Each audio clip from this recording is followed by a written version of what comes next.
Hello, I'm Dan. Today I'm giving you my very first off-the-cuff reactions to Cloak and Dagger Season 1, Episode 9, Backbreaker.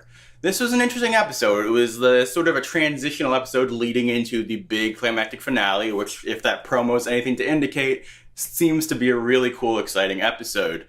I thought there were some great things about this episode, some things that I didn't love so much. To get some of the things I didn't love out of the way, I wasn't a huge fan of all the stuff with the priest explaining the hero's journey. I understand for some people that might have enhanced the experience if you didn't know that much about the hero's journey, or if you maybe enjoyed the sort of meta aspect of it. To me, it just kind of called attention to what was happening in like a way that took away from it. It made it feel like very inorganic and very like, oh, here's a pattern here.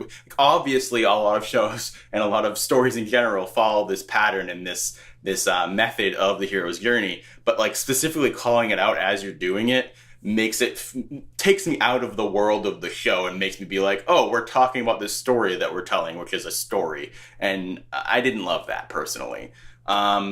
Aside from that, I think that there was some great stuff here with Tyrone and his mom. I was glad that his mom finally actually got things to do. I felt like she had been way too in the background for too long. And her whole sort of discussion about like, oh, you know, you had a white cop shooting a black kid. Where have you been? Obviously, this isn't going to work out for us. We can't trust the cops. I thought that whole feeling and their protectiveness of him and not wanting him to be dragged back into that made a lot of sense. It was a powerful scene. I think Tyrone's feelings of being like, well, we have to make sure that it means something that he died. Like, what's the point of trying to be perfect if you can get fucked over no matter what? You have to fight. I thought was good, but then I thought it was a little strange. There was like, because I was on board with him. Like, obviously he was going a little far in this episode as far as the violence and the regression. But as far as that conversation goes, I was on board with him. And in some ways it kind of felt like he won out in the argument of being like, you have to let go of the anger and all that stuff. But I don't know. I felt like his point of view made more sense, but to each their own. We'll see what happens now that they're directly faced with the worst fear, which is the cops coming after Tyrone. Let's talk about the cops, because the other thing that I thought was a little bit off about this episode was the way that O'Reilly was handled and the whole bar fight thing. I just felt like it was a step too out of reality that Connors could basically beat the crap out of her in front of all of these cops and witnesses, and that he has so much power and everybody's so in his pocket that nobody says or does anything. I mean, maybe I'm wrong, but like, me and my girlfriend were watching and she was just like, this is ridiculous. There's tons of people around. No one's going to react. No one's going to say anything. She's the only good cop in the entire thing.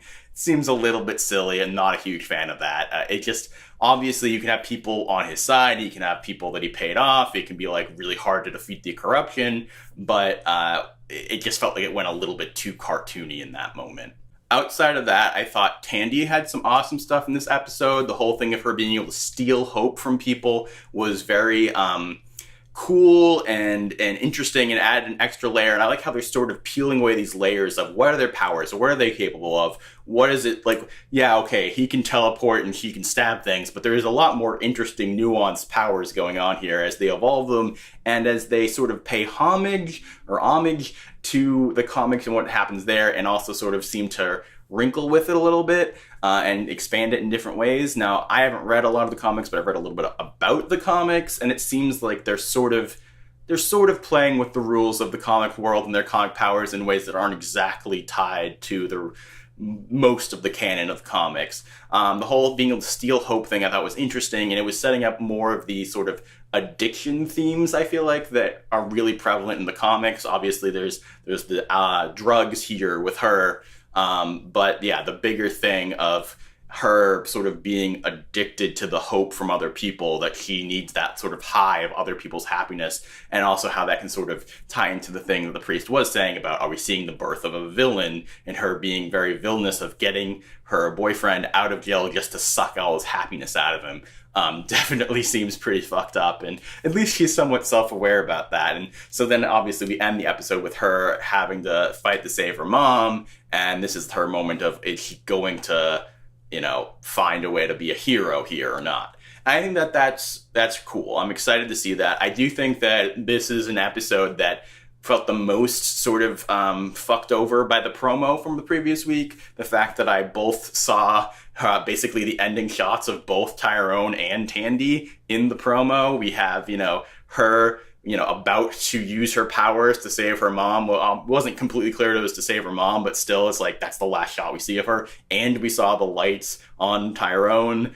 It's a little bit like, okay, it took away a lot of the excitement of it, and the fact that we even saw O'Reilly being beaten. I just felt like we got like all the major moments in that promo, and I am not going to rewatch the promo for this week. That's for this coming episode, that's for sure.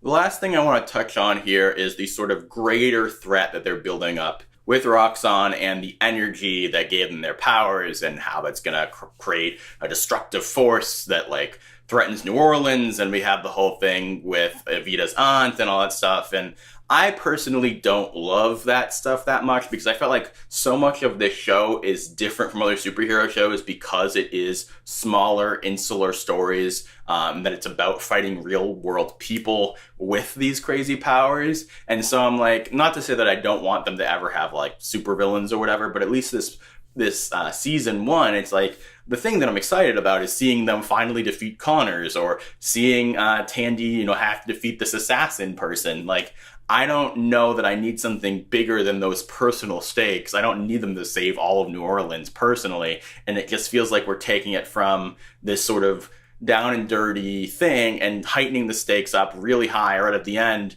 in a way that I don't personally need, and that makes it less relatable to me. Obviously, that's a weird thing to say, because obviously very little of this show is actually relatable, but just keeping it with these smaller insular tales of fighting their own demons in a way is a lot easier to grasp onto than we're saving New Orleans from destruction.